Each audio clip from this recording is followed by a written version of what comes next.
কি অবদান রেখেছে, বিশ্বের মানুষকে কি দিয়েছে, এই সম্পর্কে হজরত আপনাদের সামনে গুরুত্বপূর্ণ বয়ান পেশ করবেন। আমরা গুরুত্ব সহকারে বসি ভাইরা। 100 বছর পরে আজকের এই অনুষ্ঠান আবার 100 বছর পরে এই অনুষ্ঠান আসবে।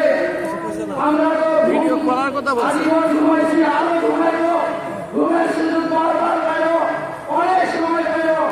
এই মাহফিলের সুযোগ তো আমরা জিন্দিগিতে আমরা বারবার 100 বছরের অনুষ্ঠান পাইব না। এই জন্য সকলে আনন্দের সাথে মেরামের সাথে গুরুত্বের সাথে আমরা সকলে খুশি।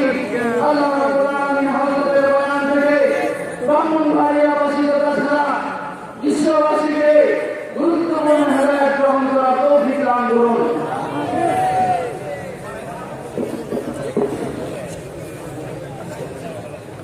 আলহামদুলিল্লাহ নাহমাদুহু ওয়া নস্তাঈনুহু ওয়া নাস্তাগফিরুহু ওয়া নু'মিনু বিহি ওয়া নাতাওয়াক্কালু আলাইহি ওয়া নাউযু বিল্লাহি মিন শুরুরি আনফুসিনা ওয়া মিন সাইয়্যাতি আ'মালিনা। মান ইয়াহদিহিল্লাহু ফালা মুদিল্লা লাহু ওয়া মান يضلل فلا هادي له.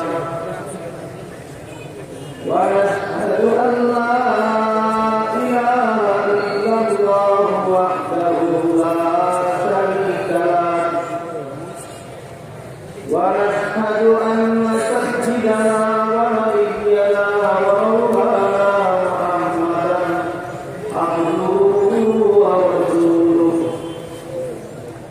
صلى الله تعالى عليه وعلى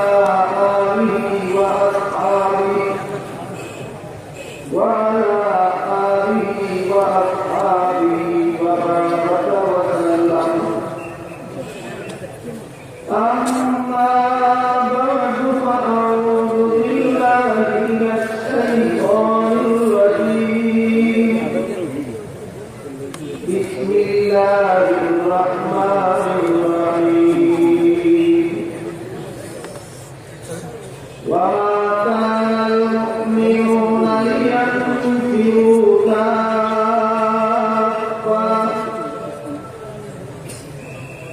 فلولا نفر من كل فرقة منهم طائفة ليتفكروا بالدين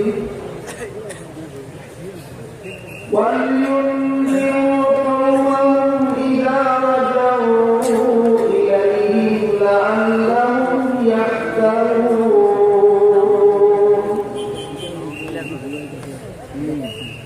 وقال رسول الله صلى الله عليه وسلم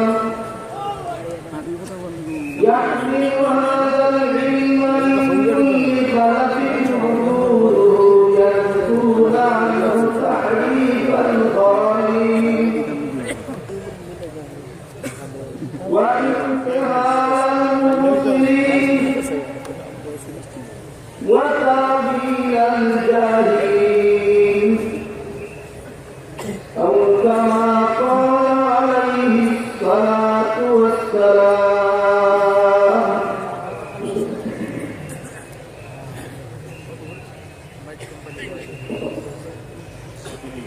শ্রদ্ধেয় সভাপতি হযরত উলামায়ে কেরাম,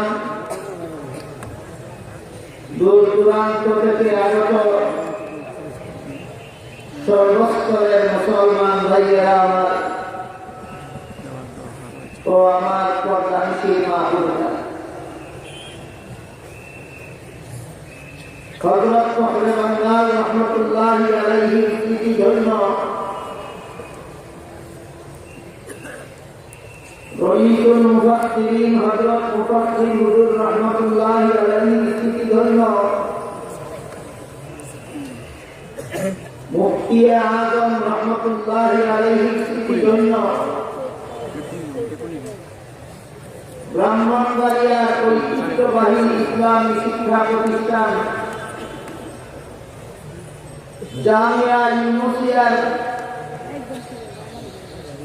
শতবার্ষিক দস্তাবন্দি সম্মেলন উপলক্ষে অধ্যকার এই মুবারক সমাবেশে আমরা চিন্তা করি। তাই আমি প্রথমেই ওই সমস্ত পূর্বপুরুষদের স্মরণ করতে চাই যাদের স্মৃতিতে ধন্য হয়ে আছে জামিয়া ইউনুসিয়া, যাদের স্মৃতিতে ধন্য হয়ে আছে ব্রাহ্মণবাড়িয়া শহর, যাদের স্মৃতিতে ধন্য হয়ে আছে গোটা ব্রাহ্মণবাড়িয়া জেলা। আল্লাহ তাদের রওজাকে জান্নাতের বাগানে রূপান্তরিত করবে। আমি আশা করি আপনারা জানেন এই জামিয়া ইউনুসিয়া ব্রাহ্মণবাড়িয়া বাংলাদেশের ঐতিহ্যবাহী ইসলামী শিক্ষা প্রতিষ্ঠানসমূহের বাংলাদেশের প্রাচীনতম কওমি মাদ্রাসাসমূহের একটা কওমি মাদ্রাসা। এই দেশের প্রাচীন কওমি মাদ্রাসা জামিয়া ইউনুসিয়ার পক্ষ থেকে বিগত 100 বছরের ভিতরে যারা এখান থেকে খ্রিস্টানপ্রাপ্ত হয়েছেন তাদেরকে পাগড়ি প্রদান উপলক্ষেই এই মুবারক সমাবেশের আয়োজন করা হয়। এর সঙ্গে আমার বারবার মনে পড়ে একটা কথা, আজকে যদি বলতে বাংলার দুনিয়াতে থাকতেন, আজকে যদি ভক্তির দুনিয়াতে থাকতেন, আজকে যদি মুক্তির দুনিয়াতে থাকতেন আর দেখতেন এই দৃশ্য যে তাদের হাতে গড়া আলেমদের মাথায় পাগড়ি পরিয়ে দেওয়া হচ্ছে, তাহলে তারা কতই না আনন্দিত হবে। তারা যদিও এই দৃশ্য নিজ চোখে দেখতে পারেনি, কিন্তু আমরা তাদেরকে বলতে পারব না। আমরা এই মহা সম্মেলনের পক্ষ থেকে, এই সম্মেলনে যোগদানকারী সকলের পক্ষ থেকে আল্লাহর কাছে দোয়া করি এই সম্মেলনের যাবতীয় কৃতিত্বের পুরস্কার, এই আয়োজনের যাবতীয় সোয়াবের সমপরিমাণ আল্লাহ তাদের রূহের উপর বসাবেন। আমি আশা করি আপনারা জানেন জামিয়া ইউনুসিয়া দেশের বিখ্যাত কওমি মাদ্রাসাগুলির একটা কওমি মাদ্রাসা। এই কওমি মাদ্রাসার 100 বছরের শিক্ষাপ্রাপ্ত আলেমদের মাথায় পাগড়ি বেঁধে দেওয়ার উপলক্ষে এই সম্মেলনের আয়োজন করা হয়েছে। তাই আমাকে কওমি মাদ্রাসার অবদান বিষয়ের উপর আলোচনা করার জন্য আলোচ্য বিষয়ে সাব্যস্ত করে দেওয়া হয়েছে। কওমি মাদ্রাসার অবদান শুধু এ পর্যন্তই নয়, বরং আপনাদের সামনে ঘোষণা দেওয়া হয়েছে সারা বিশ্বে কওমি মাদ্রাসার অবদান। কওমি মাদ্রাসার অবদান সারা দুনিয়ায় কিভাবে সম্প্রসারিত হয়েছে, কওমি মাদ্রাসার অবদানে সারা দুনিয়াবাসী কিভাবে উপকৃত হচ্ছে, সে বিষয়টা আপনাদের সামনে তুলে ধরার জন্য আমাকে দায়িত্ব দেওয়া হয়েছে। বিষয়টা আমি আজকে এবং আজকে থেকে শুরু করবো, ইনশাআল্লাহ শেষ দিনে বিষয়টা আলোচনা করে আপনাদের সামনে শেষ করব। সারা বিশ্বে কওমি মাদ্রাসার অবদান বিষয়ে আলোচনা আজকে শুরু হবে আর শেষ দিনে ইনশাআল্লাহ শেষ। কাজেই আমি যেভাবে বারংবার উপস্থিত হওয়ার জন্য আমন্ত্রিত। আমি এই সম্মেলনের পক্ষ থেকে আপনাদের সবাইকেও শেষ দিন পর্যন্ত নিয়মিত উপস্থিত থাকার আমন্ত্রণ জানাচ্ছি। দাওয়াত কবুল করলেন? আল্লাহ আপনাদের আমাদের সবাইকে কওমি মাদ্রাসার সম্মেলনে যোগদান করে কওমি মাদ্রাসার অবদান বিশ্বজুড়ে কি আছে তা বোঝার এবং উপলব্ধি করার সৌভাগ্য রাখে। একটা কথা আমার ব্যক্তিগত ব্যাপার না বললেও চলে না, সেটা হলো আগামীকালকে আমার ফরিদপুর গৌহরডাঙ্গা মাদ্রাসায় চলে। তবে সেখানে হেলিকপ্টারে যাওয়া এবং হেলিকপ্টার থেকে ঢাকা পর্যন্ত ফিরে আসার ব্যবস্থা, এই যাতায়াত ব্যবস্থার পুরো ক্ষুদাবাচ্চা না হইলে ইনশাআল্লাহ আগামীকালও আমি আপনাদের কাছে হাজির হওয়ার আশা রাখি। অবস্থা যদি ফরিদপুর থেকে ঢাকা হইয়া ব্রাহ্মণবাড়িয়া পর্যন্ত পৌঁছার যাতায়াত ব্যবস্থায় কোনো ব্যাঘাত হয় আল্লাহ না করুন, তাহলে কালকে আপনারা আমাকে অবস্থা না পাইলে ইনশাআল্লাহ শেষ দিন পাবেন। কাজে আমার নির্ধারিত আমি বিষয়টা আজকে শুরু করব এবং ইনশাআল্লাহ শেষ দিয়ে আমাদের প্রথম থেকেই স্মরণ রাখা দরকার যে এই দেশের প্রাচীনতম কওমি মাদ্রাসার উদ্যোগে আয়োজিত এই সম্মেলন থেকে আমরা সারা বিশ্বে কওমি মাদ্রাসার অবদান বুঝে যাওয়ার চেষ্টায় ইচ্ছায় গর্ব এবং মনোযোগে সারা বিশ্বে কওমি মাদ্রাসার অবদান এই বিষয়টা বোঝার জন্য প্রথমে কিছু পূর্বকথাকে উল্লেখ করব। আমাদের স্মরণ রাখা দরকার যার আলোকে আমরা বিষয়টা সহজে আসতে পারি।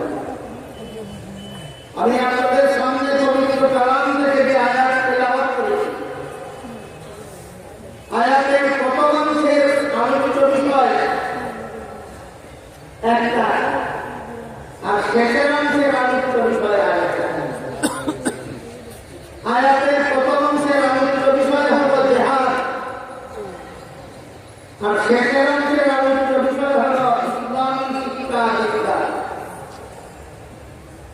বুঝে থাকলে বলুন, আমার তেলাওয়াতকৃত আয়াতের প্রথম অংশের আলোচিত বিষয় আর শেষ অংশের আলোচিত বিষয় এক না ভিন্ন। প্রথম অংশের আলোচিত বিষয় জিহাদ, আর আয়াতের শেষ অংশের আলোচিত বিষয় ইসলামী শিক্ষা। যেহেতু আমরা ইসলামী শিক্ষা প্রতিষ্ঠানকে কেন্দ্র করে এই সম্মেলনে যোগদান করেছি, এজন্য আয়াতের প্রথম অংশের সবিস্তারে আমি আলোচনা করতে যাচ্ছি।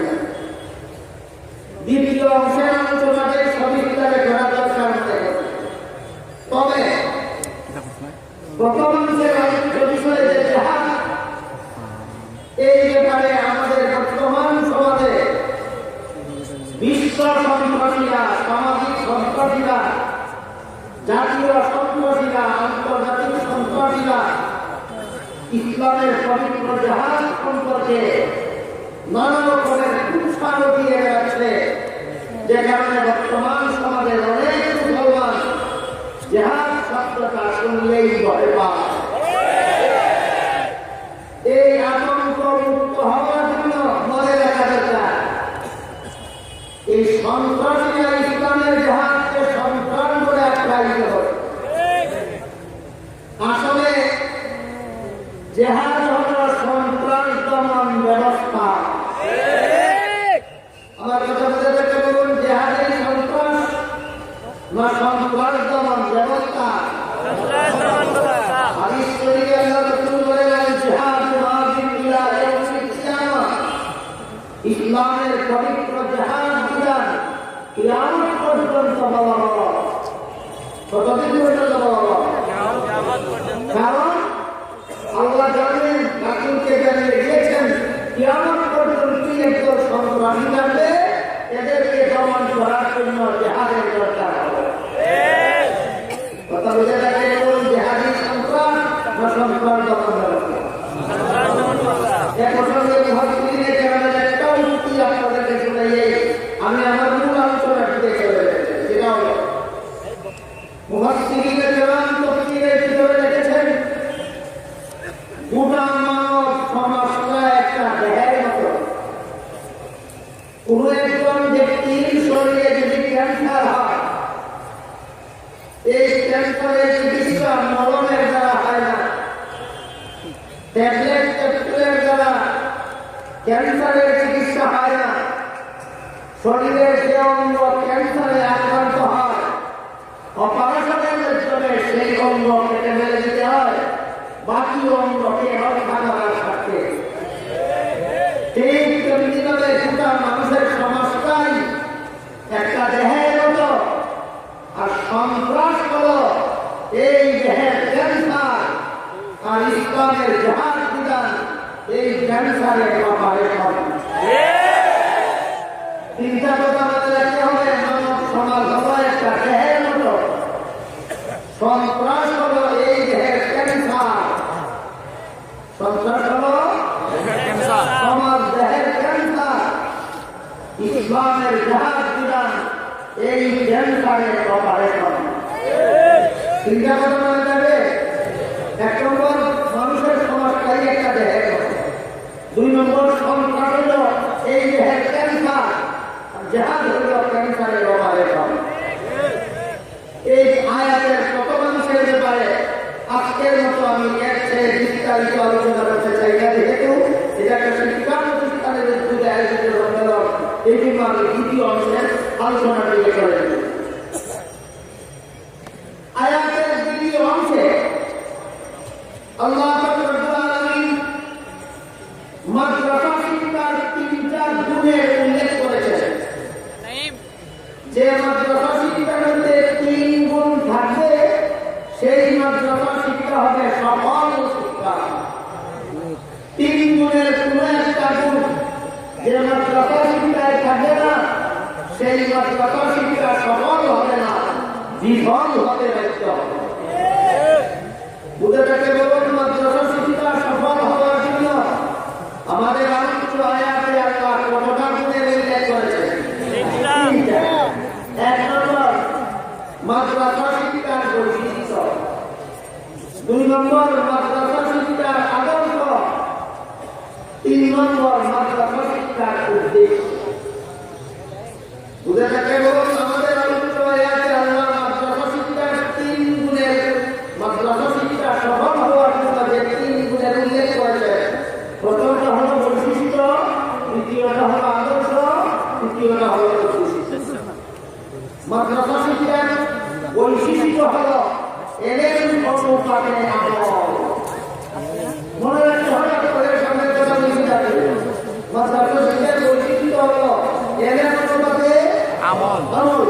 সুতরাং যে মাদ্রাসায় এলেম শিক্ষা দেওয়া হয়, ছাত্রদেরকে আমল করানো হয় না, এই মাদ্রাসা শিক্ষা কখনো সফল হতে পারে না। বলে থাকে বলুন, মাদ্রাসা শিক্ষা সফল হওয়ার প্রথম গুণ কি? এলেম অনুপাতে আমল। মাদ্রাসা শিক্ষা সফল হওয়ার 2 নম্বর গুণ হলো আদর্শ। মাদ্রাসা শিক্ষার আদর্শ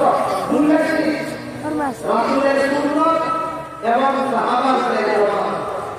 রাসূলের সুন্নাতের আদর্শ মতো যে মাদ্রাসা শিক্ষা হয়, সাহাবায়ে কেরামের জামাতের আদর্শ মতো যে মাদ্রাসা শিক্ষা চলে, সেই মাদ্রাসা শিক্ষা সফল। আর না হয় মাদ্রাসা শিক্ষা বিফল হতে পারে। তাহলে মাদ্রাসা শিক্ষার আদর্শ হলো নবী সুন্নাত এবং সাহাবাদের জামাত। এই 2টা আদর্শ যারা মানতে রাজি, তাদেরকেই বলা হয় আহলে সুন্নাত ওয়াল জামাত। 3 নম্বরটা হলো মাদ্রাসা শিক্ষার উদ্দেশ্য।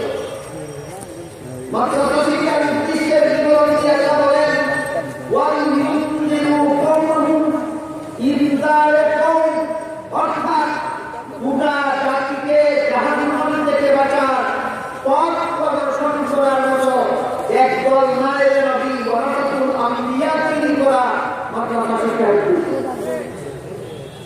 মাদ্রাসা শিক্ষার বৈশিষ্ট্য এমনভাবে আমল করা, মাদ্রাসা শিক্ষার আদর্শ সুন্নতে রাসূল এবং জামাতে সাহাবা, মাদ্রাসা শিক্ষার উদ্দেশ্য গোটা জাতিকে জাহান্নাম থেকে বাঁচার পথ প্রদর্শন করা। বিষয় থেকে যারা জানে না এরা মাদ্রাসা শিক্ষা সম্পর্কে মন্তব্য করে। কেউ বলে কওমি মাদ্রাসায় লেখাপড়া করে সরকারি সার্টিফিকেট পাওয়া যায় না, সরকারি চাকরি পাওয়া যায় না, সরকারি বেতন সুযোগ পাওয়া যাবে না, সুতরাং কওমি মাদ্রাসা শিক্ষা একটা বেকার শিক্ষা ব্যবস্থা বলে কিনা কেন বলে? এরা জানে না আল্লাহ কোরআনে মাদ্রাসা শিক্ষা কি উদ্দেশ্য করে দিয়েছে। সরকারি সার্টিফিকেট মাদ্রাসা শিক্ষার উদ্দেশ্য নয়, সরকারি চাকরি মাদ্রাসা শিক্ষার উদ্দেশ্য নয়, সরকারি বেতন ভোগ করা মাদ্রাসা শিক্ষার উদ্দেশ্য নয়, গোটা জাতিকে জাহান্নাম থেকে বাঁচার পথ প্রদর্শন করা মাদ্রাসা শিক্ষার উদ্দেশ্য।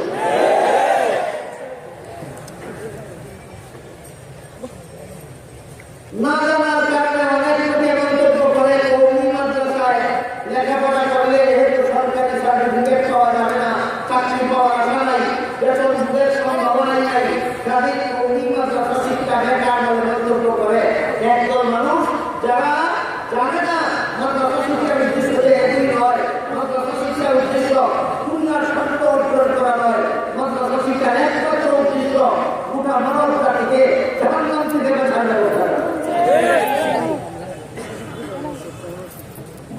এদেরকে অঙ্ক বলা হতে পারে যারা মাদ্রাসা শিক্ষার উদ্দেশ্য জানে না, না জানার কারণে বলে কওমি মাদ্রাসা শিক্ষার সার্টিফিকেট যেহেতু সরকারি সার্টিফিকেট নয় তাই এটা বেকার।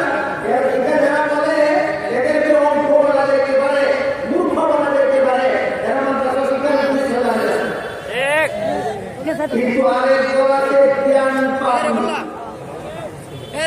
বলেন মূর্খ বেশি খারাপ না জ্ঞান পাপি বেশি খারাপ? আরেক বলাতে জ্ঞান পাপি। এই জ্ঞান পাপিরা কওমি মাদ্রাসায় পড়লে সরকারি সার্টিফিকেট পাওয়া যায় না, চাকরি পাওয়া যায় না, বেতন পাওয়া যায় না, এগুলি বলে না। জ্ঞান পাপিরা বলে কওমি মাদ্রাসায় পড়লে ঘুমাবার হয়, কওমি মাদ্রাসায় পড়লে জমি হয়, কওমি মাদ্রাসায় লেখাপড়া করে সন্ত্রাসী হয়। এই কথাগুলি যারা বলে এরা অজ্ঞ নয়, এরা মূর্খ নয়, এরা গণ্য মূর্খ নয়, এরা জ্ঞান পাপী। এই সমস্ত জ্ঞান পাপীদের উদ্দেশ্যে যদি কথা বলতে চাই, ওই সমস্ত অজ্ঞদের উদ্দেশ্যেও একটা কথা বলতে চাই। যে সমস্ত জ্ঞান পাপীরা নয় কওমি মাদ্রাসায় লেখাপড়া করলে দুর্বল হয়, সন্ত্রাসী হয়, জঙ্গি হয়, এই সমস্ত জ্ঞান পাপীদের আমি জিজ্ঞাসা করতে চাই, বাংলাদেশ সরকার শেখ আব্দুর রহমানকে ফাঁসি দিয়েছে সন্ত্রাসের অপরাধ, কোন কওমি মাদ্রাসায় করেছিলেন? শেখ আব্দুর রহমান কোন কওমি মাদ্রাসায় লেখাপড়া করেন? সন্ত্রাসী হইল কেন? প্রমাণ হইল সন্ত্রাসী কওমি মাদ্রাসায় তৈরি হয় না।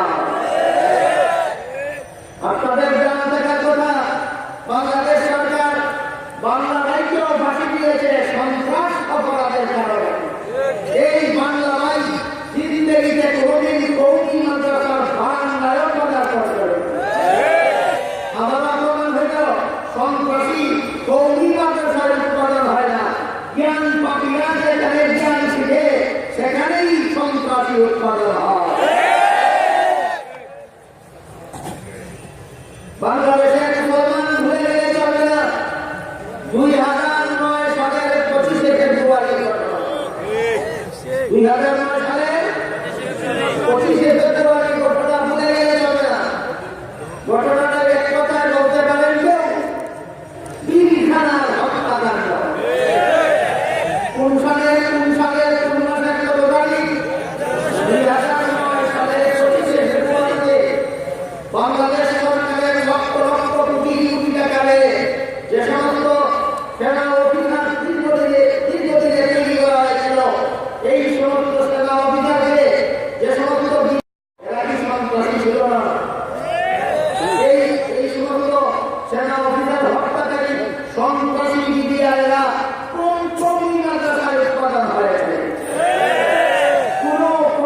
মাদ্রাসায় নয়। বারবার প্রমাণ হচ্ছে সন্ত্রাসী আমরা বানাই না, তোমরা বানাও। সন্ত্রাসী আমরা বানাই না, তারা বানায়। সন্ত্রাসী তারা বানায়। আমাদেরকে বলে কেন এটাকে বাংলায় বলে উদুর পিন্ডি বুধুর গালে চাপা মারবে। সব কথা তাদের মনে থাকে না। তাদের জন্য একটা কথা বলি, যার জীবনে কোনোদিন ভুলার মতো নয়, সেটা হলো বঙ্গবন্ধু হত্যার ঘটনা। পুরো বাঙালি যদি বঙ্গবন্ধু হত্যার ঘটনা ভুলে যায়, সে আবার বাঙালি হবে কি করে? আর বাঙালি হয়ে থাকলে বঙ্গবন্ধু হত্যার ঘটনা ভুলে যাবে কি করে? আমি জিজ্ঞাসা করি, বঙ্গবন্ধুকে যারা হত্যা করেছিল তারা কোন কৌমি মাদ্রাসায় লেখাপড়া করেছিল? পুরো কৌমি মাদ্রাসায়। কতভাবে প্রমাণ চাও তোমরা? সন্ত্রাসী আমরা বানাই না, তোমরা বানাও। কতভাবে প্রমাণ চাও? আপনাদের সামনে মাত্র কয়েকটা আওয়াজ তুলে দিলাম। সন্ত্রাসী কৌমি মাদ্রাসা বানায় না। যে সমস্ত জ্ঞান পাপীরা বলে কৌমি মাদ্রাসায় সন্ত্রাসী কি হয়, ওই সমস্ত জ্ঞান পাপীরা যেখানে লেখাপড়া করে সন্ত্রাসী সেখানেই উৎপাদন হয়। এই জন্য যেহেতু কৌমি মাদ্রাসা সম্পর্কে জ্ঞান পাপীরা একদিকে উৎসাহ পায়, আর একদিকে মূর্খরা অজ্ঞরা কৌমি মাদ্রাসা সম্পর্কে তাদের দরদ দেখায়। কি দরদ দেখায়? কৌমি মাদ্রাসায় লেখাপড়া করলে যেহেতু সরকারি সার্টিফিকেট পাওয়া যায় না, এই জন্য কৌমি মাদ্রাসার সিলেবাসে কিছু সংস্কার করা হয়। বলে কিনা? এটা দরদ মাথা কথা। এই কৌমি মাদ্রাসা করোয়ারাও যেন সরকারের চাকর হতে পারে, কৌমি মাদ্রাসা করোয়ারাও যেন সরকারের সার্টিফিকেট পেতে পারে, কৌমি মাদ্রাসা করোয়ারাও যেন সরকারি বেতনের সুযোগ লাভ করতে পারে। এই জন্য কৌমি মাদ্রাসা সিলেবাসে কিছু সংস্কার করে স্কুল কলেজ ভার্সিটি পাঠ্য বিষয় এই কৌমি মাদ্রাসা সিলেবাসে অন্তর্ভুক্ত করা দরকার। এক প্রকারে তাদের ভাষায় বলে উভয় শিক্ষার সমন্বয় সাধন করা দরকার। এরা জ্ঞান পাপী না মূর্খ? এরা জ্ঞান পাপী। ব্যবসায় সমন্বয় সাধন করা দরকার। কৌমি মাদ্রাসা সিলেবাসে কলেজ ভার্সিটির পাঠ্য বিষয় অন্তর্ভুক্ত করা দরকার। কেন? দরদে কয় কৌমি ভাষা লেখাপড়া করার পর যেন সরকারি চাকরি করতে পারে, সরকারি বেতন মুখ করতে পারে, এই দরদে কয়। এরা জ্ঞান পাপী নয়, এরা মূর্খ। কোনটা ভাগে মূর্খ? আল্লাহ বলেন মাদ্রাসা শিক্ষার উদ্দেশ্য, মাদ্রাসা শিক্ষার উদ্দেশ্য সরকারি সার্টিফিকেট নয়, মাদ্রাসা শিক্ষার উদ্দেশ্য সরকারি চাকরি নয়, মাদ্রাসা শিক্ষার উদ্দেশ্য সরকারি বেতন নয়, মাদ্রাসা শিক্ষার উদ্দেশ্য গোটা মানব জাতিকে জাহান্নাম থেকে বাঁচার ব্যবস্থা করা। এই কথা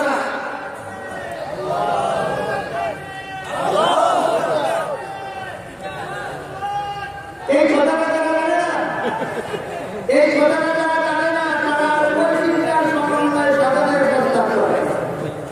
বরং গোটা মানব জাতিকে জাহান্নাম থেকে বাঁচার পথ প্রদর্শন কৌমি মাদ্রাসা শিক্ষিতরা করেন কিনা? এখানে উভয় সিলেবাসে কিছু ছাপাবার কোনো দরকার আছে? দরকার নেই।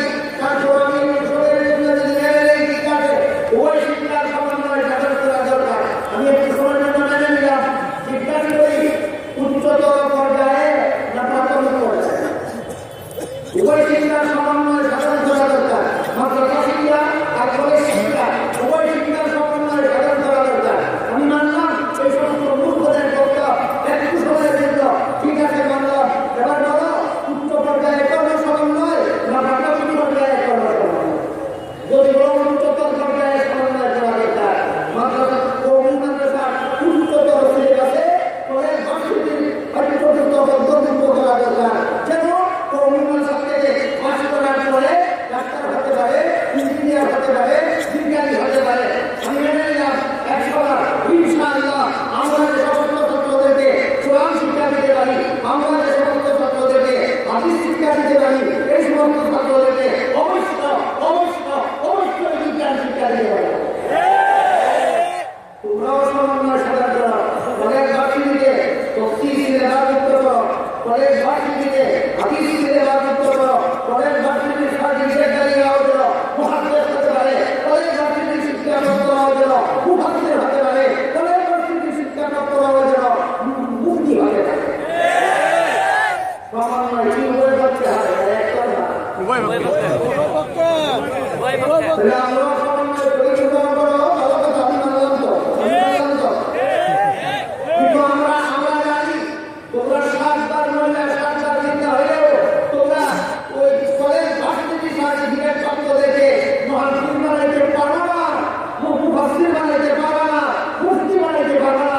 তোমাদের সেই যোগ্যতা নাই, আমাদের যদি সেই যোগ্যতা আছে আমরা একদিকে মুফতিও বানাইবো, অপরদিকে পণ্ডিতও বানাইবো, একদিকে মুহাদ্দিসও বানাইবো, অপরদিকে বিজ্ঞানীও বানাইবো, অপরদিকে মুফাসসিরও বানাইবো, অপরদিকে ইঞ্জিনিয়ারও বানাইবো।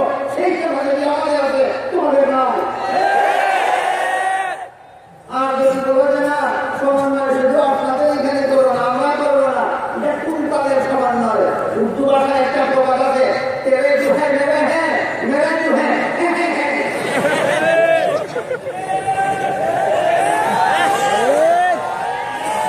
এই সমন্বয়টা কি একদম হওয়া দরকার না উভয়ভাবে হওয়া দরকার? আমি মানলাম তো, আমরা মুহাদ্দিসও বানাইবো, ইঞ্জিনিয়ারও বানাইবো, আমরা মুফাসসিরও বানাইবো, বিজ্ঞানীও বানাইবো। তোমরাও কলেজ ভার্সিটিতে ইঞ্জিনিয়ারও বানাও, মুহাদ্দিসও বানাও, বিজ্ঞানীও বানাও, মুহাদ্দিসও বানাও। ঠিক আছে, তোমরাও সমন্বয় করো, আমরাও সমন্বয় করি।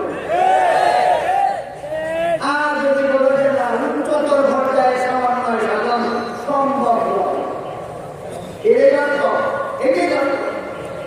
উচ্চতর পর্যায়ে যদি সমন্বয় করতে হয়, মাদ্রাসায় যারা ইমাম হাজির করে এদের যদি ডাক্তার হতে হয়, মাদ্রাসায় যারা ইমাম হাজির করে এদের যদি বিজ্ঞানী হতে হয়, মাদ্রাসায় যারা ইমাম হাজির করে এদের যদি ইঞ্জিনিয়ার হতে হয়, তাহলে তোমরা যারা কলেজ ভার্সিটিতে হও তোমরা কি বিয়ার করবা? তোমাদের কাছে অনেক করবো, তখন তোমরা তোমাদের নিজের কত করে দিতে হবে, তোমাদের তো বেকার হয়ে যাবে। এইভাবে সমন্বয় সাধন সম্ভব নয়। কারণ সমন্বয়ের কর্তব্য যদি প্রাথমিক পর্যায়ে হয়, প্রাথমিক শিক্ষা মাদ্রাসায়ও ব্যবহারিক শিক্ষা সমন্বিতভাবে হওয়া দরকার, প্রাথমিক শিক্ষা স্কুলেও ধর্মীয় শিক্ষা সমন্বিতভাবে হওয়া দরকার। মাদ্রাসার প্রাথমিক বিভাগে আমরা প্রাইমারি স্কুলের বাংলা, অঙ্ক, ইতিহাস, ভূগোল, বিজ্ঞান, ইংরেজি সবটুকু পড়াই। বিশ্বাস না হলে তোমাদের প্রাইমারি স্কুলের যে কোনো ক্লাসের ছাত্রদেরকে আমাদের প্রাইমারি বিভাগে যে কোনো ছাত্রের সাথে একসাথে পরীক্ষা দাও, দেখবা তোমাদের প্রাইমারি স্কুলে যেমন শিক্ষা যে পরিমাণ দাও, আমরা মাদ্রাসার প্রাথমিক বিভাগে ছাত্রছাত্রীদেরকে তার চেয়ে বহু বেশি যেমন শিক্ষা দান করি। আমরা তো সমন্বয় সাধন করাই আছে। কি বললেন? মাদ্রাসার প্রাথমিক বিভাগে যাবতীয় শিক্ষার সাথে সমন্বয় সাধন করা দরকার না? করাই আছে। সমন্বয় সাধনের কথা আমাদেরকে বলছে না, তোমাদের বাকি, তোমাদের প্রাইমারি স্কুলে এই সবগুলি বিষয় করার পরে কোরআন শিক্ষা দেওয়ার ব্যবস্থা করো, উর্দু শিক্ষা দেওয়ার ব্যবস্থা করো, পাঠ্যক্রম শিক্ষা দেওয়ার ব্যবস্থা করো, প্রমাণবন্ধী শিক্ষা দেওয়ার ব্যবস্থা করো। বলুন মাদ্রাসার প্রাথমিক বিভাগে সমন্বয় সাধনের দরকার আছে না? করাই আছে। সমন্বয় সাধনের দরকার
জিন্দাবাদ জিন্দাবাদ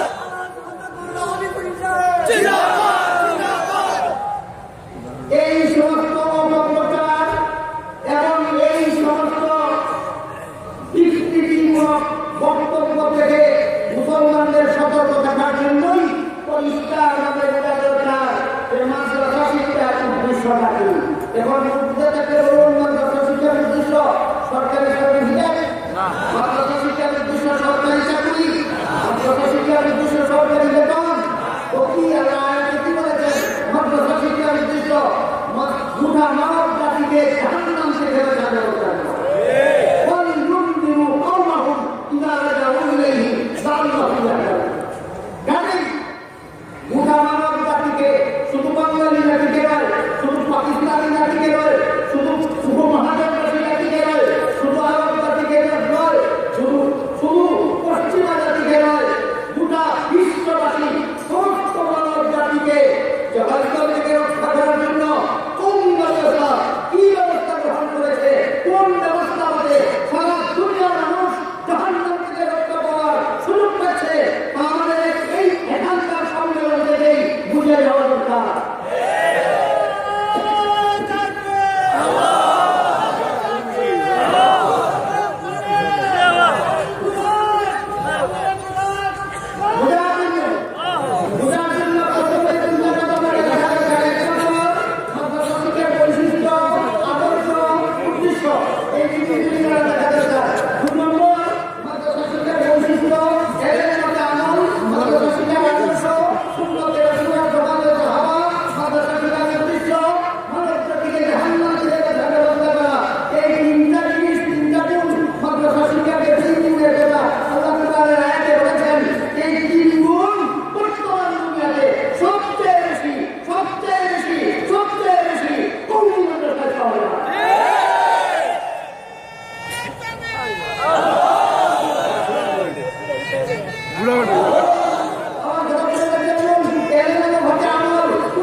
এখন আপনাদের মনে প্রশ্ন জানা দরকার, মুহাম্মদ রাসূলুল্লাহ দুনিয়া থেকে বিদায় হওয়ার 1200 বছর পরে কোন মাদ্রাসা প্রতিষ্ঠিত হয়?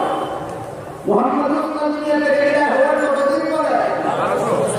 1200 বছর আগে গেলেন যখন বিদায় হয়ে দুনিয়া থেকে, নবী বিদায় হওয়ার 1200 বছর পরে কোন মাদ্রাসা সর্বপ্রথম প্রতিষ্ঠিত হয়? এই নবী কিভাবে কোন মাদ্রাসা প্রতিষ্ঠা করলেন? প্রশ্ন লাগে কিনা? ইনশাআল্লাহ যদি আপনারা দোয়া করেন কালকে আমি এদের খবর থেকে এসে পৌঁছতে পারি, কালকে থেকেই জবাব দেওয়া শুরু করবো। আর আপনারা দোয়া যদি দোয়া কবুল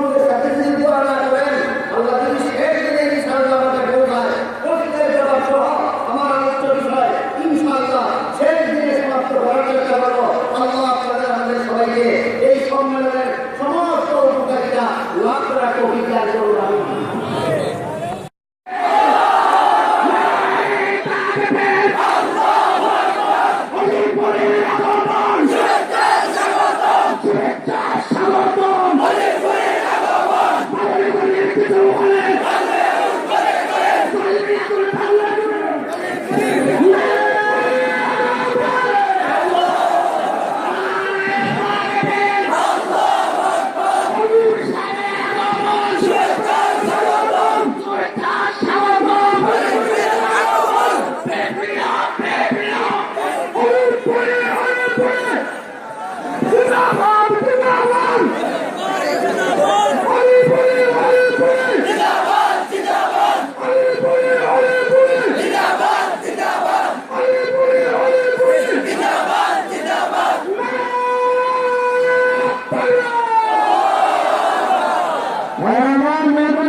এখন আপনাদের সামনে পেশ করবেন রবীন্দ্র বাংলার ভোটার আল্লামা নুরুল ইসলাম আলফি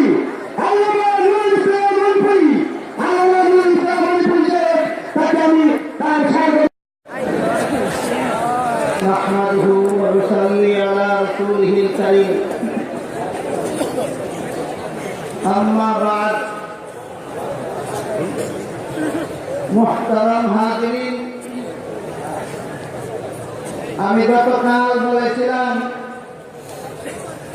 পবিত্র কোরআনের এক আয়াতে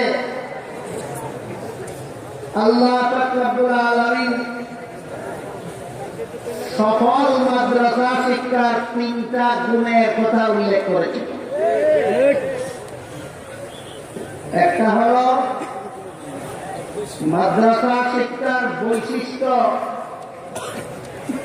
একটা আদর্শ, একটা উদ্দেশ্য, 3টাই সন্তোষজনক ভাবে কওমি মাদ্রাসায় পাওয়া যায়। বলেছিলাম কেন, এক কথায় জবাবে বলেছিলাম এই মাদ্রাসা মুহাম্মদুর রাসূলুল্লাহ সাল্লাল্লাহু আলাইহি ওয়াসাল্লাম প্রতিষ্ঠিত হওয়ার কারণে। আমি আরো বলেছিলাম গতকাল যে এক কথার উপর একটা প্রশ্ন লাগে। মুহাম্মদুর রাসূলুল্লাহ সাল্লাল্লাহু আলাইহি ওয়াসাল্লাম দুনিয়া থেকে বিদায় হওয়ার প্রায় 12 বছর পরে উপমহাদেশে সর্বপ্রথম কওমি মাদ্রাসা দারুল উলুম দেওবন্দ মাদ্রাসা প্রতিষ্ঠিত হয়। সুতরাং এটা মুহাম্মদুর রাসূলুল্লাহ প্রতিষ্ঠিত হওয়া দিবস। এই মাদ্রাসা প্রতিষ্ঠার 1212 বছর আগে তো রাসূল দুনিয়া থেকে বিদায় হয়ে গেছে। তাহলে আবার তিনি পৃথিবীতে আসলেন তখন কওমি মাদ্রাসা প্রতিষ্ঠার জন্য। এই প্রশ্নের সংক্ষিপ্ত জবাব হল, আপনাদের সকলের জানা থাকার কথা, উপমহাদেশের সর্বপ্রথম কওমি মাদ্রাসা দারুল উলুম দেওবন্দ মাদ্রাসা 1865 খ্রিস্টাব্দে আল্লামা কাসিম নানুতুবি রহমতুল্লাহি আলাইহি প্রতিষ্ঠা করেছিলেন। কিন্তু তিনি যে কয়েকজন অনুষঙ্গী নিয়ে মাদ্রাসা প্রতিষ্ঠার পরিকল্পনা গ্রহণ করেছিলেন, তাদের মধ্যে একজনের নাম ছিল মাওলানা রফিউদ্দিন রহমতুল্লাহ। মাওলানা রফিউদ্দিন স্বপ্নে দেখেন মুহাম্মদুর রাসূলুল্লাহ সাল্লাল্লাহু আলাইহি ওয়াসাল্লাম নিজের হাতের লাঠি মুবারক দ্বারা ভারতের উত্তর প্রদেশের দেওবন্দ নামক পল্লীর এক জায়গায় রেখা টেনে দিয়ে বললেন, তোমাদের পরিকল্পিত মাদ্রাসার ঘর আমার অঙ্কিত রেখায় রেখায় নির্মাণ করবা। এটা তো হলো স্বপ্নের কথা। ঘুম ভাঙার পরে বাস্তবেও রাসূলের অঙ্কিত লেখা পাওয়া গেল। সেই লেখায় লেখায় উপমহাদেশের সর্বপ্রথম কওমি মাদ্রাসা দারুল উলুম দেওবন্দ মাদ্রাসার ঘর নির্মাণ করা হল। পরবর্তীতে যত হাজার যত লক্ষ কওমি মাদ্রাসা প্রতিষ্ঠিত হয়েছে, হচ্ছে, হবে, সবগুলি সেই দারুল উলুম দেওবন্দ মাদ্রাসার কর্মচারী। আর দারুল উলুম দেওবন্দ মাদ্রাসার ঘর নির্মাণের জন্য স্বপ্ন যুগে আল্লাহর রাসূল লেখা টেনে দিয়েছিলেন। ঘুম ভাঙার পরেও লেখা পাওয়া গেছিল। সুতরাং নিঃসন্দেহে মুহাম্মদুর রাসূলুল্লাহর অঙ্কিত লেখায় লেখায় উপমহাদেশের কওমি মাদ্রাসা প্রতিষ্ঠিত হয়। তাই আমরা পরিষ্কার ভাষায় বলতে পারি, সর্বপ্রথম কওমি মাদ্রাসার বাহ্যিক প্রতিষ্ঠাতা কাসিম নানতবী হইলেও আধ্যাত্মিক প্রতিষ্ঠাতা ছিলেন স্বয়ং মুহাম্মদুর রাসূলুল্লাহ সাল্লাল্লাহু আলাইহি ওয়াসাল্লাম। এবার আপনারা একটু দয়া করে বলুন, কওমি মাদ্রাসায় এলেম ভাবে আমল সন্তোষজনকভাবে পাওয়া যায় কেন? মুহাম্মদুর রাসূলুল্লাহের প্রতিষ্ঠাতা হওয়ার কারণে। কওমি মাদ্রাসার আলেমগণ নিজেদের এলেম আমল আকীদা সহিহ গলত যাচাইয়ের জন্য সুন্নতে রাসূলার জামাতে সাহাবাকে আদর্শ মানকাঠি মানেন কেন? এই মাদ্রাসার প্রতিষ্ঠাতা মুহাম্মদুর রাসূলুল্লাহ হওয়ার কারণে। কওমি মাদ্রাসা শিক্ষিত আলেমগণ দুনিয়ার কোন রকমের ধন সম্পদের ইচ্ছায় না করে, সরকারি সার্টিফিকেটের ইচ্ছা নাই, সরকারি চাকরির লোভ নাই,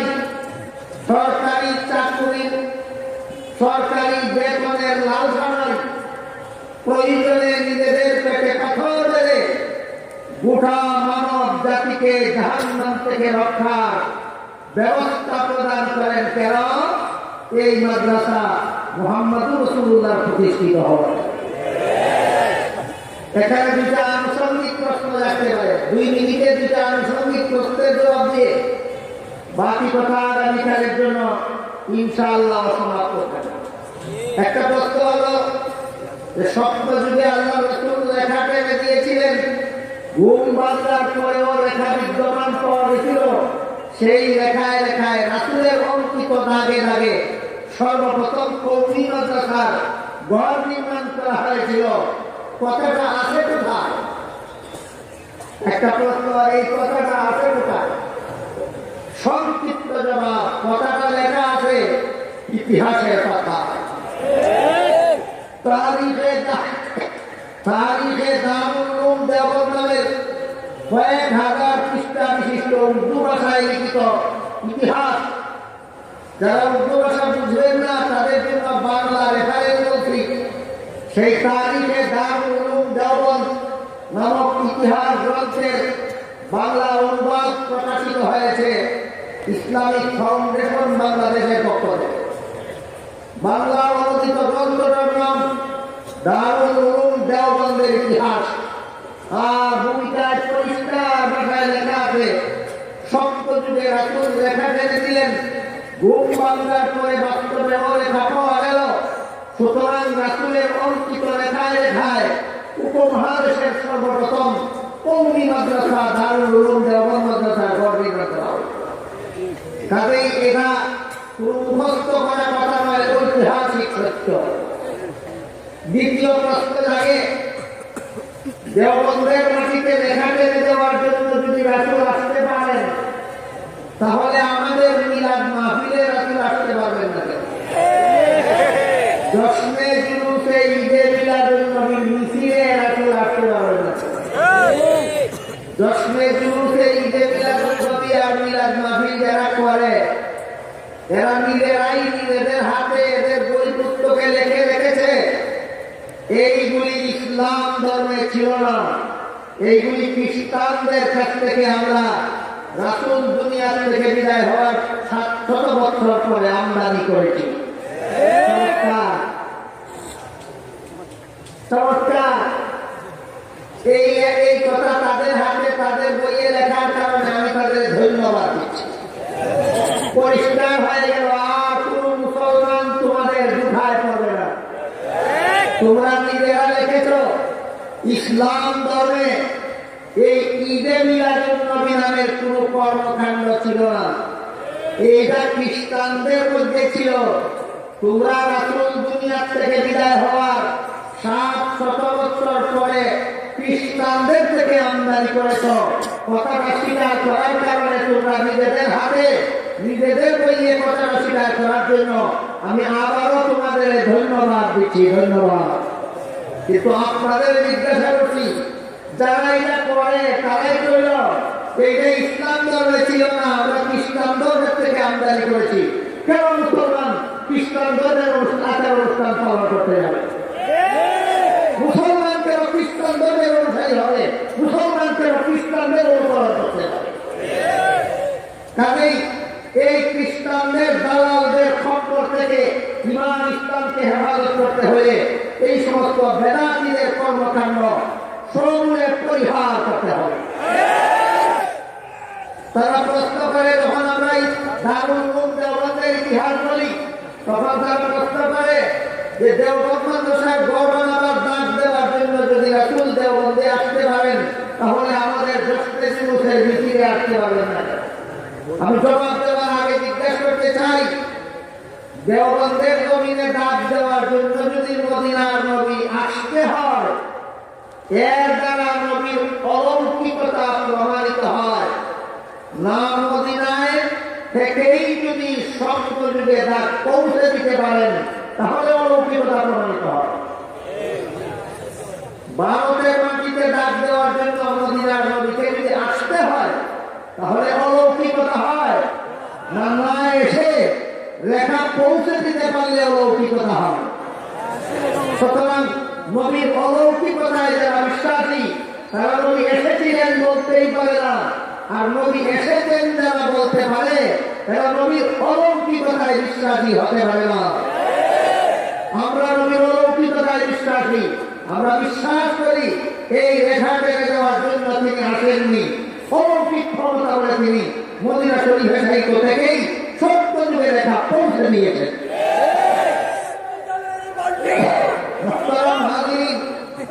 আপনাদের জানা থাকার কথা, রাসূল দুনিয়া থেকে বিদায় হওয়ার আগে জাবালে আবি কুবাইস নামক পাহাড়ের চূড়ায় দাঁড়িয়ে আকাশের চন্দ্রকে নবীর হাতে আঙ্গুল মুবারক দ্বারা ইশারা করেছিলেন।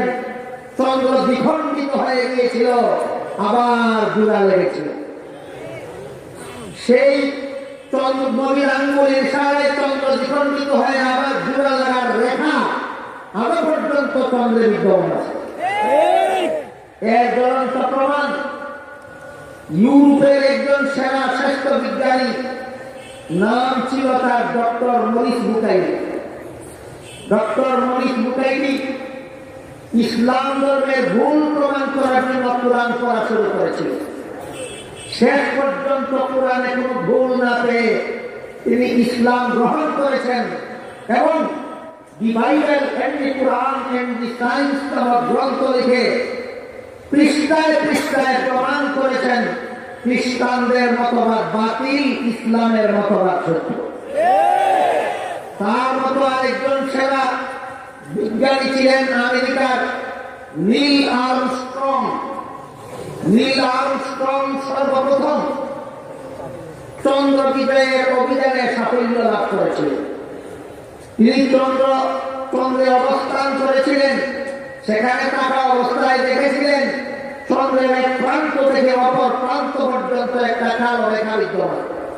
সেই রেখার থেকে কিছু পদার্থ নিয়ে পৃথিবীতে এসেছিলেন এবং সেই পদার্থগুলি নিয়ে দীর্ঘদিন গবেষণার পরে রিপোর্ট দিয়েছিলেন বিশ্ববাসীকে।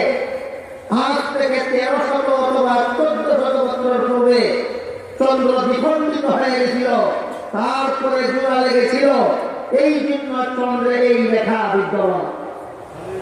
নীল আর্মস্ট্রং নামক বৈজ্ঞানিক পরিষ্কার ভাবে প্রমাণ করেছেন মুহাম্মদ রাসূলুল্লাহর আঙ্গুলের ইশারায় চন্দ্র দুই টুকরা হয়ে যে জোড়া লাগছিল, এই জন্য চন্দ্রে আরো পর্যন্ত রেখা বিদ্যমান। এবার আপনারা বলুন মুহাম্মদ রাসূলুল্লাহ সাল্লাল্লাহু আলাইহি ওয়াসাল্লাম চন্দ্রে গিয়ে চন্দ্র দ্বিখণ্ডিত করেছিলেন না পৃথিবীর মাটিতে দাঁড়িয়ে। যে নবী পৃথিবীর মাটিতে দাঁড়িয়ে ইশারা করে আঙ্গুল দ্বারা চন্দ্র পর্যন্ত দ্বিখণ্ডিত হতে পারে, সেই নবী পৃথিবীর মদিনা শরীফে রওজা শরীফে ফিরে দেখে আঙ্গুলে ইশারা করলে দেওবন্দের মাটিতে রেখা অঙ্কিত হতে পারে না। সুতরাং যেমন ভাবে চন্দ্র দ্বিখণ্ডিত করার জন্য সেখানে যেতে হয়নি, নবীর অলৌকিক ক্ষমতা তেমনি ভাবে দেওবন্দের মাটিতে রেখা টেনে দেওয়ার জন্য নবীর এখানে আসতে হয়নি, এইটাও নবীর অলৌকিক ক্ষমতা। এছাড়া হাদিস শরীফে আল্লাহ রাসূল দুনিয়া থেকে বিদায় হওয়ার আগেই বলে গেছেন, আল আম্বিয়া ওয়া আহলাউন ফি কুবুরিন, অর্থাৎ নবী রাসূলগণকে দাফন করার সাথে সাথেই আল্লাহ তাদেরকে জীবিত করে দেন এবং জীবিত হওয়ার পর তারা যার যার রওজা শরীফের ভিতরে থাকে। রাসূল বলে গেছেন রওজা শরীফে দাফন করার সাথে সাথে জীবিত হয়, রওজা শরীফের ভিতরে থাকেন। সুতরাং যারা বলে বের হয়ে আসেন, এরা প্রবেশকে রাসূলের শত্রু ছাড়া কিছু নয়। আশিকে রাসূল নাম ধারণ করা যায় এদের পক্ষ থেকে আপনাদের সাথে দুঃখাবাদী ছাড়া আর কিছু নয়। রাসূল বলেন রওজা শরীফের ভিতরে থাকেন, এরা বলে বের হয়ে আসেন। সুতরাং এরা আশিকে রাসূল নয়, এরা দুশমনের রাসূল। মুহাম্মদ রাসূলুল্লাহ সাল্লাল্লাহু আলাইহি ওয়াসাল্লাম পরিষ্কার ভাষায় বলে গেছেন, নবী রাসূলগণ দাফন করার পরে রওজা শরীফ থেকে বের হয়ে আসেন না, ভিতরে থাকেন। আবার পরিষ্কার ভাষায় আল্লাহ রাসূল নিজের কথা বলেছেন যে সারা দুনিয়াতে আল্লাহ অসংখ্য অগণিত ফেরেশতা মোতায়েন করে রেখেছেন, যারা আমার নামে দুরূদ সালাম করবে, ফেরেশতাগণ সারা দুনিয়াবাসী উম্মতের দুরূদ সালাম আমার রওজা শরীফে পৌঁছে দেবে। কিন্তু যে কোনো উম্মতে যে কোনো সময়ে আমার রওজা শরীফের কাছে গিয়ে দুরূদ সালাম করবে, আমি নিজের কানে শুনবো, নিজে উঠে যাব। আপনারা বুঝে থাকলে বলুন, যে কোনো উম্মত যে কোনো সময় নবীর রওজা শরীফের কাছে গিয়ে দুরূদ সালাম করবে, নিজের কানে শুনবেন কেন? যেহেতু তিনি সেখানে থাকবেন না, বুঝলেন না থাকবেন। এইভাবে দফায় দফায় পরিষ্কার হাদিসের দ্বারা আল্লাহ রাসূল বলে গেছেন, নবী রওজা শরীফের ভিতরে থাকবেন, নবী রওজা শরীফের ভিতরে থাকবেন, নবী রওজা শরীফের ভিতরে থাকবেন। তাই যারা অপব্যাখ্যার মাধ্যমে নবী বের হয়ে আসবেন বলে, এরা আশিকে রাসূল নয়, এরা দুশমনের রাসূল।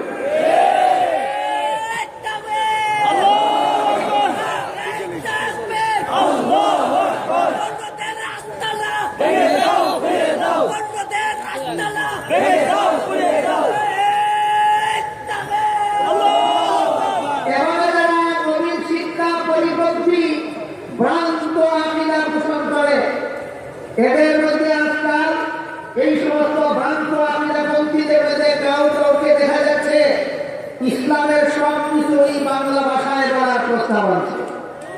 গোটা ইসলামটাকে এই বাংলা ভাষায় চর্চা করতে হবে।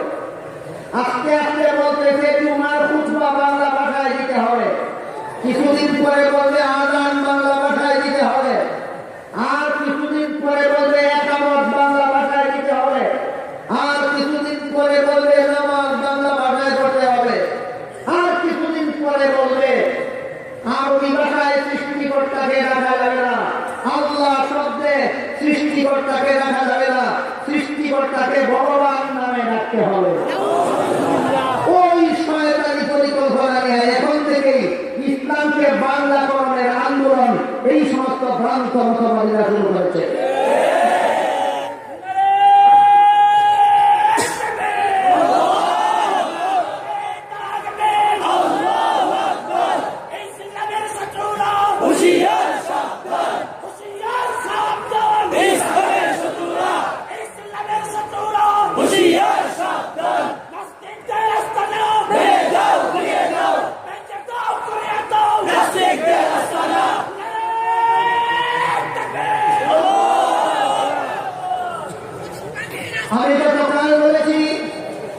আমি গতকাল বলেছি সম্মেলনের পক্ষ থেকে আমার আলোচ্য বিষয় ধার্য করে দেওয়া হয়েছে সারা বিশ্বে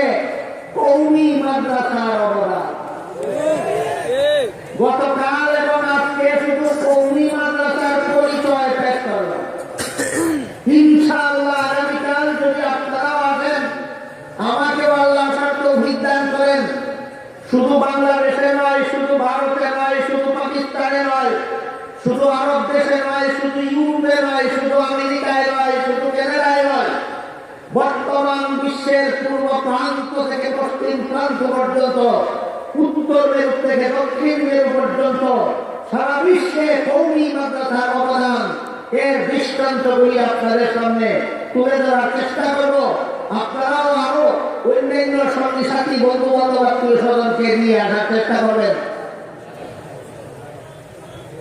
এখন আপনারা আস্তাগফিরুল্লাহ দরুদ শরীফ পড়ুন, ইনশাআল্লাহ দোয়া অনুষ্ঠিত হবে এবং দোয়ার মাধ্যমে সবার সমাপ্তি ঘোষণা করা হবে।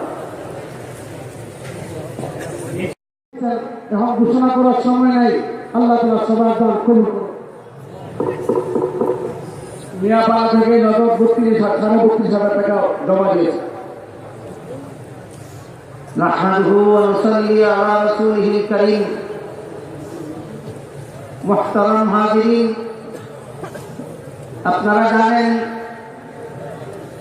চলমান সম্মেলনের 3 দিনেই আমার আলোচ্য বিষয় ছিল সারা বিশ্বে উলামায়ে দেওবন্দ তথা কওমি মাদ্রাসার অবদান। কিন্তু আপনারা, আমি আশা করি, ভালোভাবে লক্ষ্য করেছেন যে এই দীর্ঘ আলোচনার অবকাশ এই মহাসম্মেলনে হয়ে উঠছে না কেন? কারণ এখানে শুধু আমি একা কথা বললে অসংখ্য উলামায়ে কেরাম বুজুর্গানে দ্বীনকে যথাযথভাবে সময় দিয়ে মূল্যায়ন করা যায়।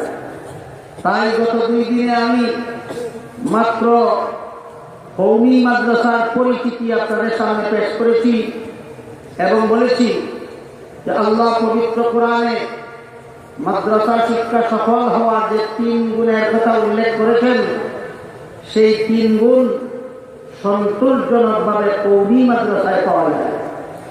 তার কারণ কওমি মাদ্রাসা মুহাম্মদুর রাসূলুল্লাহ সাল্লাল্লাহু আলাইহি ওয়াসাল্লামের প্রতিষ্ঠিত মাদ্রাসা।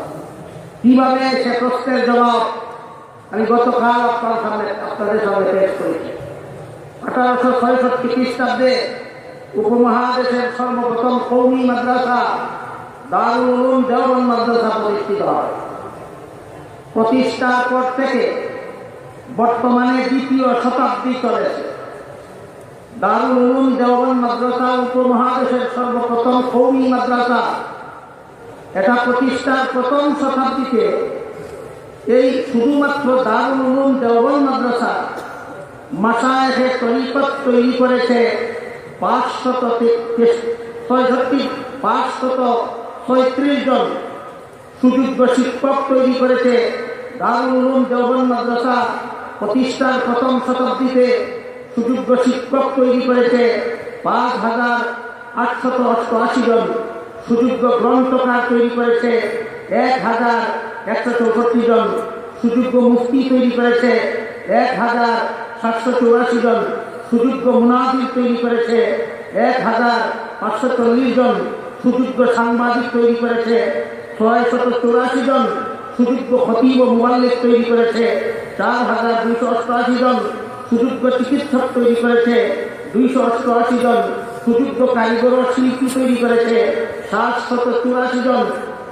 সুতরাং দারুল উলুম দেওবন্দের সুগালাগণের প্রতিষ্ঠিত মাদ্রাসা মক্তবের সংখ্যা হল 8,936টি। আনুষ্ঠানিকভাবে এখানে দারুল উলুম দেওবন্দ মাদ্রাসার প্রথম শতাব্দীতে আনুষ্ঠানিকভাবে শিক্ষা প্রাপ্ত হয়েছেন ভারতীয় 3,795 জন। তৎকালীন পূর্ব ও পশ্চিম পাকিস্তানের 3,191 জন। অন্যান্য দেশের 431 জন। দারুল উলুম দেওবন্দের প্রতিষ্ঠার প্রথম শতাব্দীতে অনানুষ্ঠানিকভাবে শিক্ষাপ্রাপ্ত হয়েছেন 58,310 জন। সর্বমোট 65,727 জন শিক্ষাপ্রাপ্ত হয়েছেন দারুল উলুম দেওবন্দ মাদ্রাসার প্রতিষ্ঠার প্রথম শতাব্দীতে। হারামাইন শরীফাইনে দারুল উলুম দেওবন্দের শিক্ষাপ্রাপ্তগণ হারামাইন শরীফাইনে দ্বীনের খেদমতে অবদান রেখেছেন 5 জন, যথা হযরত মাওলানা ইসহাক অমৃতসরী সাহেব মক্কায় হাদিস তাফসীর শিক্ষা দেন। হযরত মাওলানা সৈয়দ হুসাইন আহমদ মদনী রহমতুল্লাহ আলাইহি মদিনা শরীফে হাদিস শিক্ষা দেন। হযরত মাওলানা আহমদ ফয়জাবাদী রহমতুল্লাহ আলাইহি মদিনায় মাদ্রাসায় শরঈয়া কায়েম করেন। হযরত মাওলানা আব্দুল শুকুর দেওবন্দি রহমতুল্লাহ আলাইহি মদিনায় শিক্ষকতা করেন। হযরত মাওলানা বদরে আলম মিরটি রহমতুল্লাহ আলাইহি মদিনায় শিক্ষকতা করেন। কুদালায় দারুল উলুম দেওবন্দ অর্থাৎ দারুল উলুম দেওবন্দ মাদ্রাসার প্রথম শতাব্দীতে শিক্ষাপ্রাপ্তগণ যেসব দেশে শিক্ষকতা করেন তার মধ্যে 1 নম্বর পাকিস্তান, 2 নম্বর আফগানিস্তান, 3 নম্বর বার্মা, 4 নম্বর আফ্রিকা, 6 নম্বর ইংল্যান্ড, 7 নম্বর আমেরিকা। এছাড়া বর্তমান বিশ্বের এক প্রান্ত থেকে অপর প্রান্ত পর্যন্ত যত মাদ্রাসা, চাই দক্ষিণ আফ্রিকা বলেন, চাই লন্ডন আমেরিকা বলেন, চাই আপনারা কেনাডা বলেন, আমার চোখের দেখা লন্ডনের অবস্থা, আমার চোখের দেখা আমেরিকার অবস্থা, আমার চোখের দেখা কেনাডার অবস্থা, এই সমস্ত দেশে সুযোগ্য আলেম তৈরি হওয়ার মতো যত মাদ্রাসা প্রতিষ্ঠিত হয়েছে এবং পরিচালিত হচ্ছে সবগুলি উলামায়ে দেওবন্দের দ্বারা হচ্ছে। সুতরাং আমার আলোচ্য বিষয়ের সাথে আলোচনার সামঞ্জস্য খুঁজে পেলেন কিনা দেখুন। কওমি মাদ্রাসার সারা বিশ্বে কওমি মাদ্রাসার অবদান, সারা বিশ্বে কওমি মাদ্রাসার এই সমস্ত তথ্য এবং তথ্যপূর্ণ অবদান যাদের নিয়মিত লেখাপড়া না করার কারণে মনে থাকে না, তাদের সকলের জন্য মনে থাকার মতো একটা অবদানের কথাই আজকে শেষ পর্যায়ে উল্লেখ করতে চাই। সেটা হলো দারুল উলুম দেওবন্দ মাদ্রাসার একজন মাত্র শিক্ষাপ্রাপ্ত আলেম ছিলেন হযরত মাওলানা ইলিয়াস রহমতুল্লাহ। হযরত মাওলানা ইলিয়াস রহমতুল্লাহ আলাইহি যে তাবলীগী জামাতের ব্যবস্থা করে সারা দুনিয়ার সর্বস্তরের মানুষের কাছে আল্লাহর দ্বীনের দাওয়াত ও তাবলীগের ব্যবস্থা চালু করেছেন, তিনি হযরত দারুল উলুম দেওবন্দ মাদ্রাসার কিছু সন্তান এবং তার ব্যবস্থা মতে বর্তমান বিশ্বের পূর্ব প্রান্ত থেকে পশ্চিম প্রান্ত পর্যন্ত, উত্তর মেরু থেকে দক্ষিণ মেরু পর্যন্ত সারা বিশ্বের মানুষের কাছে দাওয়াত ও তাবলীগের কাজ চালু হয়েছে। এভাবে দারুল উলুম দেওবন্দের অবদান সারা বিশ্বে, কওমি মাদ্রাসার অবদান সারা বিশ্বে, যা হচ্ছে যা হয়েছে ইনশাআল্লাহ ভবিষ্যতে যা হবে, সারা রাত কেন, সারা মাস কেন, সারা বছর বেশি বলতে থাকলেও শেষ হবে না। এই জন্য অতি সংক্ষেপে শুধু একটা কথাই আমরা শেষবারের মতো এখান থেকে মনে রেখে যাব, সারা জীবন মনে রাখবো যে বর্তমান দুনিয়াতে সর্বত্রই কওমি মাদ্রাসার অবদান বিদ্যমান, সর্বত্রই কওমি মাদ্রাসার অবদান বিদ্যমান। পত্র সম্মেলনের পক্ষ থেকে আমাকে দায়িত্ব দেওয়া হয়েছে। আসলে সেই দায়িত্বটা সম্মেলনের কর্তৃপক্ষ তো আদায় করলেই ভালো হতো, কিন্তু আমাকে বাধ্য করা হয়েছে। মধ্যকার সম্মেলনে কতগুলি প্রস্তাব আপনাদের সামনে পেশ করা হয়েছে, সেই প্রস্তাবগুলি আপনাদের সমর্থন জ্ঞাপনের জন্য লেখা হয়েছে। জামিয়া ইসলামিয়া ইউনুসিয়া ব্রাহ্মণবাড়িয়া 100বার্ষিক দস্তারবর্তী সম্মেলন 5-7 ফেব্রুয়ারি 2015 সালে জেলা ঈদগাহ ময়দানে অনুষ্ঠিত হয়। এই সম্মেলনে এতে উপস্থিত লক্ষ তৌহিদি জনতার সর্বসম্মতিক্রমে নিম্নোক্ত প্রস্তাবগুলি গৃহীত হয়, যথা 1 নম্বর, নাস্তিক মুরতাদরা বিশেষ করে লতিফ সিদ্দিকী রাসূল করিম সাল্লাল্লাহু আলাইহি ওয়াসাল্লামকে কটাক্ষ করে তৌহিদি জনতার অন্তরে আগুন লাগিয়েছে, তাই অতি তাড়াতাড়ি তাদের ফাঁসি দিয়ে পরিস্থিতি শান্ত করার জন্য পত্র সম্মেলন মাননীয় সরকারের কাছে জোর আবেদন জানাচ্ছে। 2 নম্বর, বাস্তি প্রতিম ফিলিস্তিন ও প্রতিবেশী বার্মা সহ সারা বিশ্বে মুসলিম নির্যাতনের বিরুদ্ধে আন্তর্জাতিক মানবাধিকার সংস্থা সমূহকে চাপ সৃষ্টি করার জন্য সরকারের কাছে অনুরোধ জানাচ্ছে। 3 নম্বর, সমাজ কল্যাণ মন্ত্রী পর্দার বিরোধিতা করে ইসলামের পর্দা বিধান সহ পবিত্র কুরআন ও হাদিস শরীফের অবমাননা করেছেন, তার ব্যাপারে সরকারের অবস্থান স্পষ্ট করতে হবে। 4 নম্বর, অর্থমন্ত্রী সুদ ও ঘুষকে বৈধতা দিতে যাচ্ছেন, তাই তাকে জাতির কাছে ক্ষমা চাইতে হবে, নইলে তাকে মন্ত্রী পরিষদ থেকে বরখাস্ত করতে হবে। অন্যথায় ঘুষ বৈধ হলে মজলুম জনতার জন্য আদালতেও সুবিচার পাওয়ার সুযোগ থাকবে না। 5 নম্বর, মহানবী সাল্লাল্লাহু আলাইহি ওয়াসাল্লামের ইশারায় প্রতিষ্ঠিত কওমি মাদ্রাসা নিয়ে সকল প্রকার কটূক্তি ও ষড়যন্ত্র বন্ধ করতে হবে। 6 নম্বর, মুরতাদ কাদিয়ানীদেরকে সরকারিভাবে অমুসলিম ঘোষণা সহ তাদের যাবতীয় প্রকাশনা বাজেয়াপ্ত করতে হবে। 7 নম্বর, কোরআন হাদিসের সাথে সাংঘর্ষিক নারী নীতি এবং ইসলাম পরিপন্থী শিক্ষানীতি বাতিল করতে হবে। 8 নম্বর, হক্কানি কওমি উলামায়ে কেরামের সমন্বয়ে জাতীয় ফতোয়া বোর্ড গঠন করতে হবে। 9 নম্বর, জাতীয় মসজিদের বিতর্কিত খতিব ও ইসলামিক ফাউন্ডেশন বাংলাদেশের বিতর্কিত দিদিকে অপসারণ করতে হবে। 10 নম্বর, গ্রামে গঞ্জে খেলার নামে অনুষ্ঠানিক কার্যকলাপ ও পুরুষের নামে অশালীন ও অনুষ্ঠানিক কার্যকলাপ সহ নাচ গান মদ গাঞ্জার আসর বাতিল করতে হবে। 11 নম্বর, এই সম্মেলন একটা নিছক ইসলামী সম্মেলন, কোন রাজনৈতিক সম্মেলন নয়।